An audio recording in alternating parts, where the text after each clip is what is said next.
My guest is Chaya Benjamin. She's the senior curator of the Judaica collection. Yes. Now, can you give me an overview of the collection and what you're going to show me?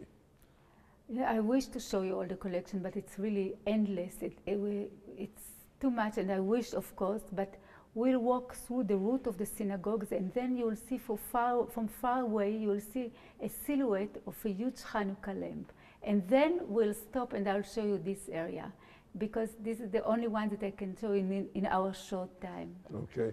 What's the source of this huge collection you have?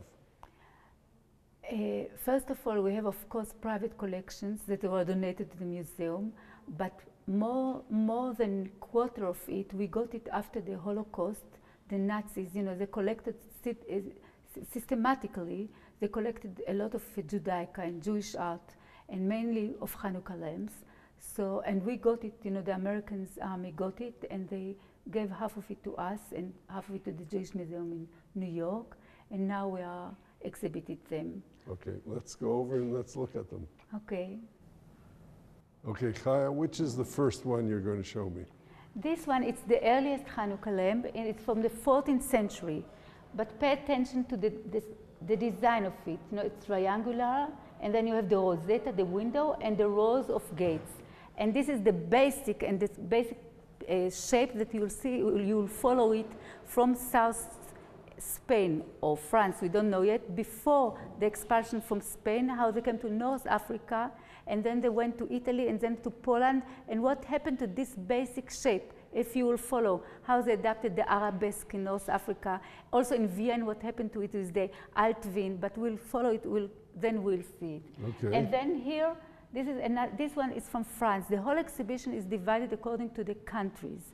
So, and we put them without any order. So it can be once, Iraq or Syria, and then Russia or Poland, to show you how all of them, if it's completely from another period or another area, what combines them together. I see. This one, it's Bohemia in Moravia. It's the Prague, from the city of Prague. Again, it's much more Baroque.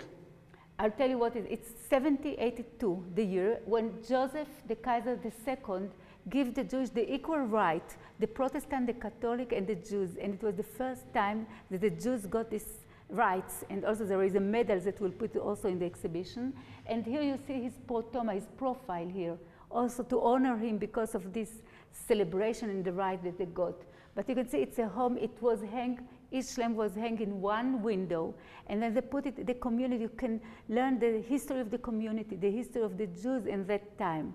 Now we can go. Well, it looks like we're looking into a window of a home. That's the way you've said it. This is the idea, yes. But there, of course, we could put European or Oriental, but then it's confusing completely. Right, so in a way, yeah.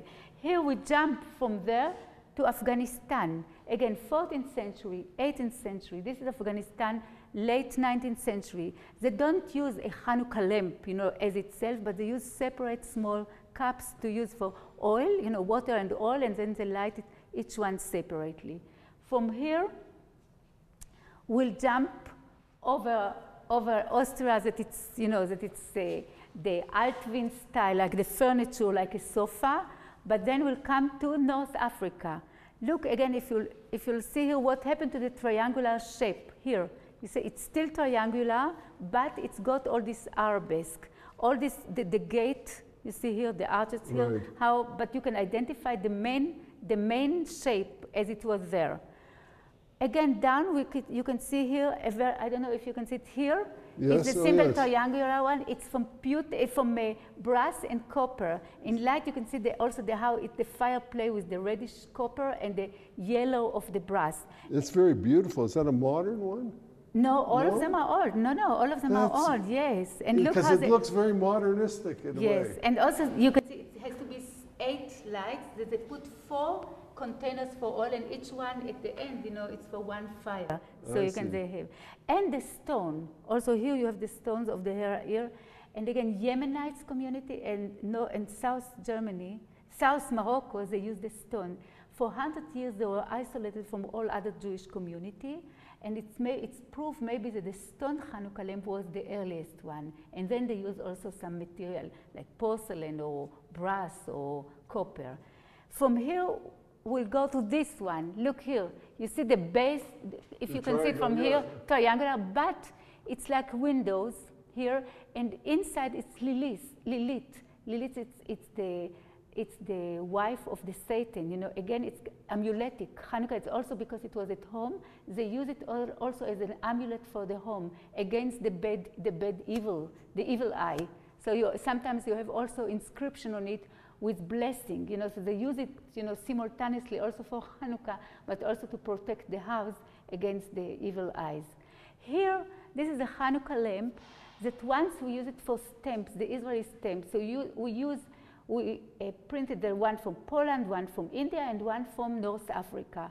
And then a young girl, a soldier from Bet Shan, a northern city, she found and she said to us, look, my grandfather, he told me, that he's 96 years old, that he did it.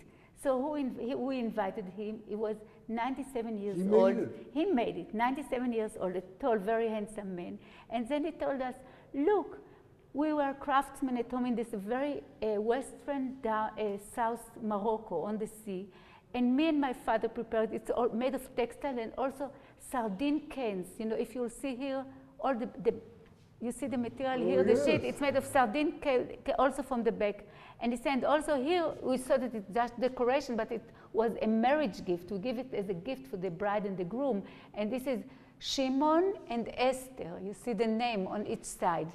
But also just to show you also how we can learn, also from the story of that the Jews in that time, 19th century, they had the monopole of producing the conserved boxes, you know, the can, as it says, like sardine and other things. So they took also this material and they used for charity boxes and also for Hanukkah lamp.